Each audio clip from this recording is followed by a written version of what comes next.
lights up on a middle-class American home, complete with a kitchen, a living room, and a small dining area. It is furnished with all the things you would expect to be in a middle-class American home, nothing more, nothing less. Fred enters, carrying various bags. He calls to his wife Eugenia, who is observing something in the oven. They are peculiar. Honey, I'm home. Dearest, did you get everything on my list? Yes. I got the lean ground beef, whole grain dry pasta, organic celery, carrots and onions, a dozen eggs, extra virgin olive oil, Grey Poupon mustard, hypoallergenic fabric softener, Kleenex lavender, scented Febreze, a lock for the medicine cabinet, baby aspirin, and the party hats. Did you get the sign? How could I forget? Ta-da! It's beautiful. Isn't it the most beautiful welcome home sign you've ever seen? I had to restrain myself from buying more than one. It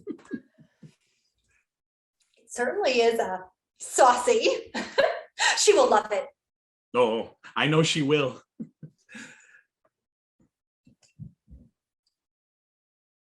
Something smells impeccable. What are you making? Tuna noodle casserole. It's Sylvie's favorite. And I just, she's been on vacation for so long, and I thought it would be the perfect dish to celebrate her first night back home. I think it's a wonderful idea. And guess what? What? I added panko breadcrumbs for a topping, for a nice crunchy twist. How very creative. I never would have thought of something like that. Then again, creativity was never my strong suit. Oh, I know, honey. That's why I married you, for your sterile practicality. Aw, kitten. What time is it?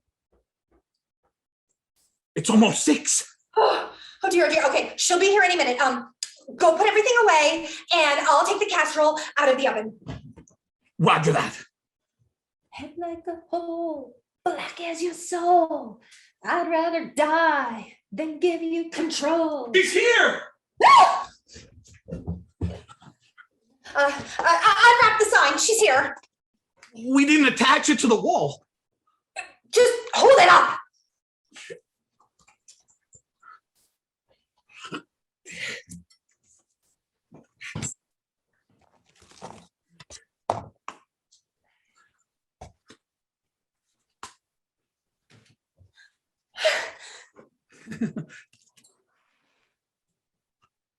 Welcome home.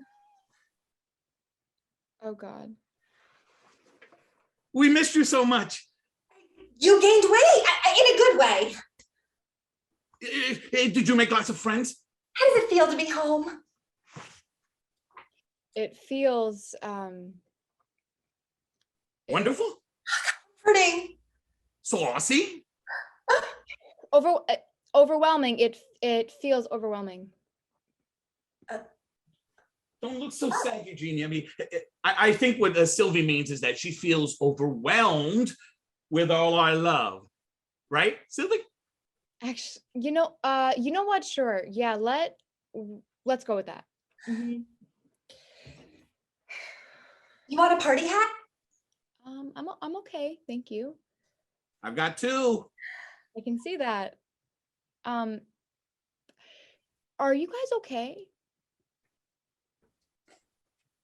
Of course we're okay. Why wouldn't we be okay? Because you seem really peppy, like weirdly peppy. Is our pep a problem? Yeah, since when are you put off by pep? I didn't say I was. It's never mind. Well, there's no use in just standing around. It's dinner time. I already ate. Why would you do that? Because I was stranded at the bus station for 5 hours when you two refused to pick me up. So naturally I got a little hungry. Well, excuse us for wanting to dedicate some quality time to getting things prepared for your arrival. Dinner being one of those things. Yeah. How about some gratitude? Thank you for not picking me up so that you could mask the awkwardness of my return with mundane party supplies and a dinner that I did not ask for. You're welcome. You're so welcome. Regardless of your hunger, I think it would behoove you to have a taste of the meal. I made it just for you after all, and at the very least, we can all enjoy some time together as a family. Yeah, family. I love this family. Okay. Wonderful. Well, if it is all right, I would like to go to my room first, though, so I could, settle down, put my things down. Oh dear. Oh, dear is right. What is it? We converted your room. What? What?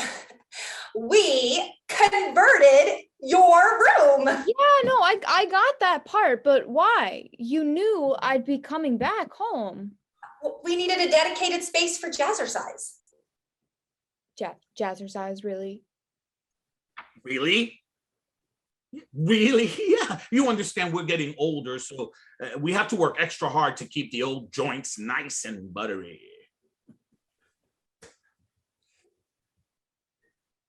Well, it's been such a rousing endeavor.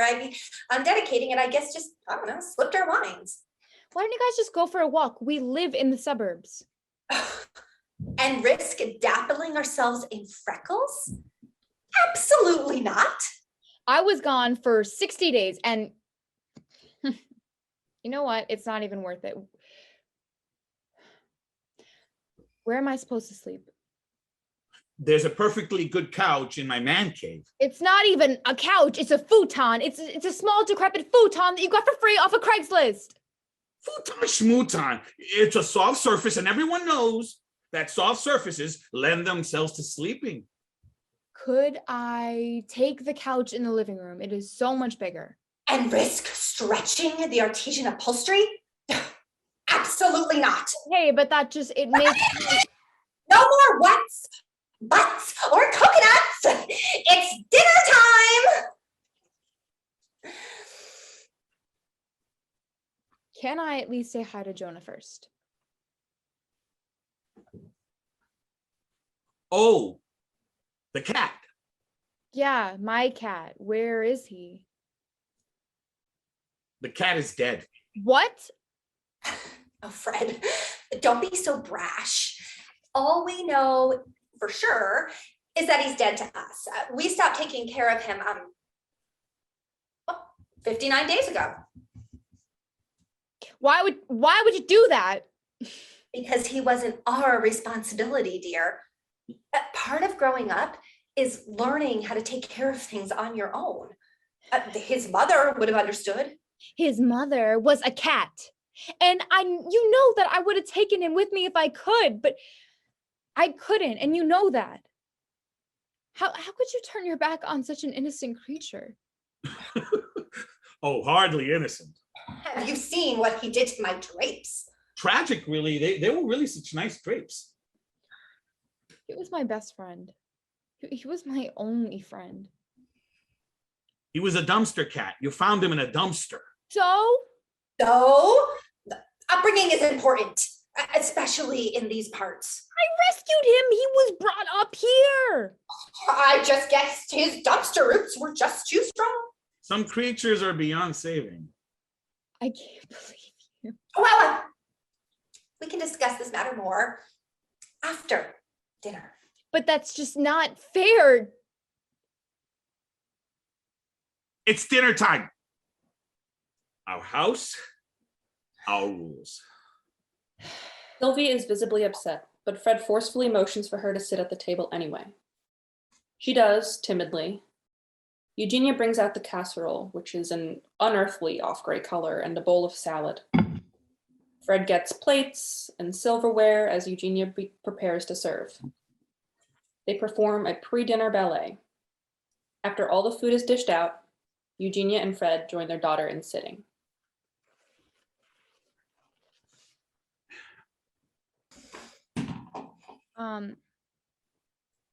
Yeah, what is it? Your favorite. My favorite? Tuna noodle casserole! With a creative and crunchy panko topping. Creative and crunchy. Oh, What is the matter now? I made your favorite. tuna noodle casserole was my favorite, like in kindergarten, which I think is also the last time I've ate it. That can't be right. Can it? I think she must be confused. I'm not. Also, hi, I'm a vegetarian. Since when? Mom, I've been a vegetarian for 4 years. That's 4 years too long, in my opinion. You should try it. I'm just gonna stick with the salad.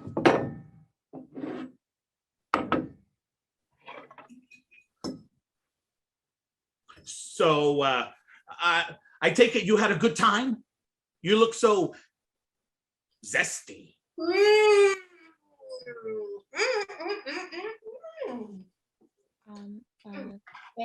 Thanks. I certainly am feeling better. Vacations are always so nice. The nicest of the nice. I wish I could go on vacation, especially one that's 60 days. Wait, what? Well, I said I wish I could go on vacation. I wasn't on vacation, you know that. I was in rehab. What is wrong with you?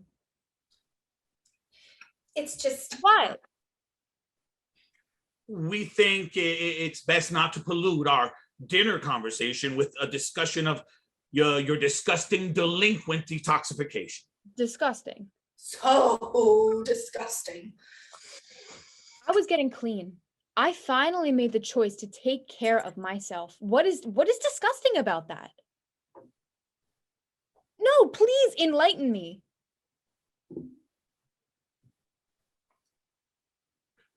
Did you hear about the dog that was reelected to be mayor in that town in Minnesota? Ooh, reelected. Good for him. He deserves a round of applause. The dog.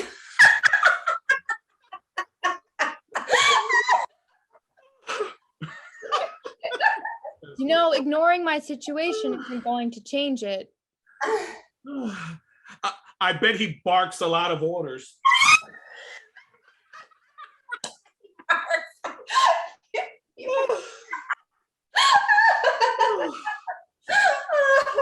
No, I'd actually really like to talk about it. Now, why would you want to do a thing like that? Especially at the dinner table. Because if I'm going to be staying here, I like to feel safe to talk about these kinds of things, especially because I learned a lot of valuable things in rehab, things that I think could help this entire family. The casserole is delightful, Eugenia. Isn't it? And the crunchy topping adds a wealth of dimension to the dish. I couldn't agree more. Are you fucking serious? Language, young lady. I'm 20. Exactly. You're old enough not to be speaking like a vagrant. And you're old enough not to be acting like an ignorant bitch, and yet here we are. So Apologize to your mother.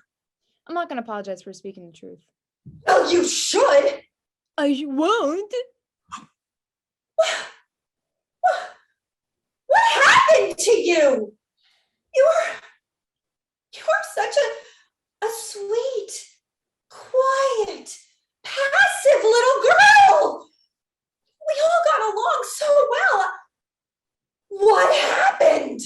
I learned to think for myself. You know, you should really try it. How dare you? We raised you better than this. No, you raised me to be unemotional and fake, and that is not me. I am not built to sweep everything hard and heavy under the rug the way that you guys are. I have to feel things. Feelings, The feelings are the bedrock of millennial dysfunction. The bedrock! I don't even think you guys know what you're saying at this point. Well, I know that we know more than you. We're your parents, after all. Parents always know more. Okay, well, that is a very dangerous thing to believe in. You are a dangerous thing to believe in. To know that, you would actually have to believe in me. My heart! Oh my God, my heart! Your insolence is giving your mother palpitations. Don't get on me. She was bound to erupt sometime. She's had a stick up for her ass so long, I'm surprised she hasn't choked on it. That is not appropriate. Okay. None of this is appropriate. You are out of control. Of course I am. Control is my drug of choice, and it's not like I ever got any, so it was so hard to find, and drugs were the next best option. Anything to numb the pain associated with your ugliness. I am not ugly! You are, because you are ignorant, and ignorance is ugly.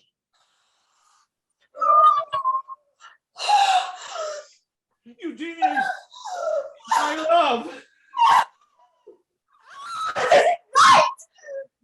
None of this is right! You were supposed to come home and be fixed. You were supposed to be fixed.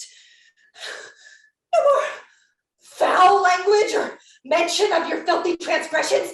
Nothing like that. You were supposed to come home and be good as new. But you're still broken. What are you even talking about? You are broken. You broke yourself the second you decided to turn to a life of drugs. I was already broken. You broke me. I needed help. I needed help for a long time. But when I asked you for help, you acted like the problems didn't exist. Like I didn't exist, and I was willing to do anything to get your attention. To take away that pain of feeling like nothing. To feel like a broken piece of nothing. But you know what I know now? I am something, and I don't need you to tell me otherwise. I don't need you.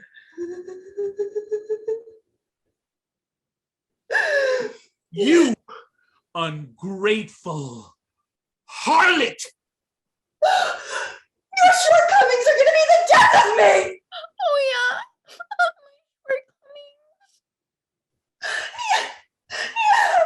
Well, then get a load of this. I started watching porn when I was 14. The first porno I ever saw was Girl on Girl, and it was called Thanks for the Memories. Collapse. And I lied about joining the Cotillion Club and used the membership money to buy Red Bull. And so, You're delinquent. the only reason I was ever in talented and gifted classes was because I cheated off Alexander Peabody in class. I am not talented nor gifted. I am proudly and unbelievably average. And I shoplifted all of your Christmas gifts. And I used to spit in your sangria when you would throw dinner parties. And I used to smoke weed out of your Sherlock Holmes collector's pipe. And, well, I did. I played with Ouija boards. And I was the one who slashed the tires so that we wouldn't have to take that family trip to Gettysburg because I always hated family trips. And I purposefully wouldn't wear sunscreen because I knew how much you hated freckles. Stop. Stop. And my personal favorite, I loved rehab.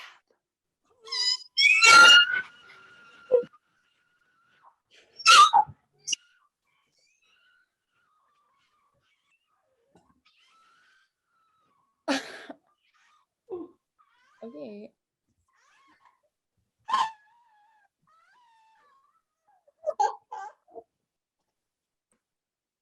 I loved it. For the first time in my life, I could talk and be listened to. They called me strong. Can you believe that? Strong.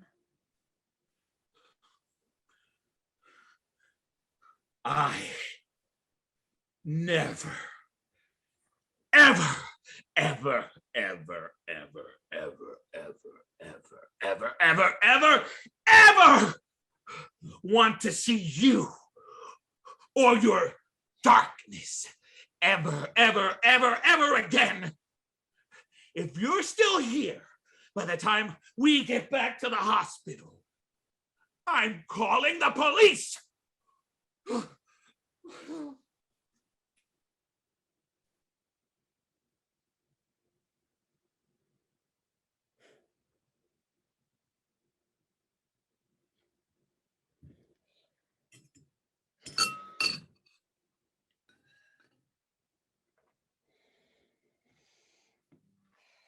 I want serenity.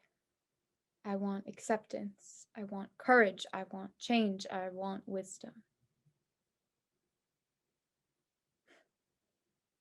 I want to be held. I want somebody to wrap their arms around me and pull the sorrow out underneath my collarbones and put me to bed. Sometimes I feel too big for the world, too big to truly exist, too big for my own body and my own skin. But I'm so much more than my body and my skin. I want to trust, to believe in someone enough to give them the keys to unlock me room by room over time. To give myself over to someone who won't tell me that my darkness is wrong, but instead that it adds to my color palette.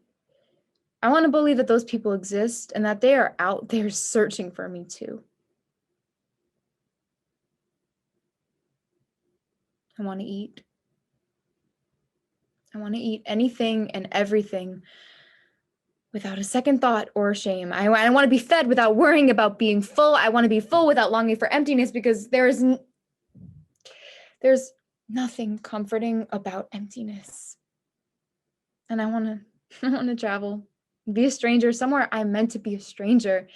I want to see the world without the fear that it will swallow me whole or tell me that I am not allowed to exist exactly the way that I am right now. I want to scream and cry and laugh and sigh without inhibition or concern that I will be a disturbance. Maybe I want to be a disturbance. In all its magnitude and glory, I want to take up space.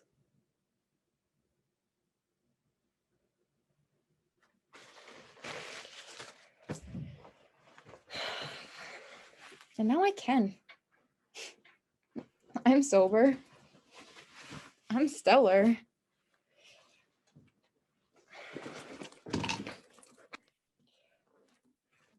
I'm Sylvie. The lights brighten around her. Wow, she is really something. As the lights fade, we hear the sound of a cat meowing. End of play.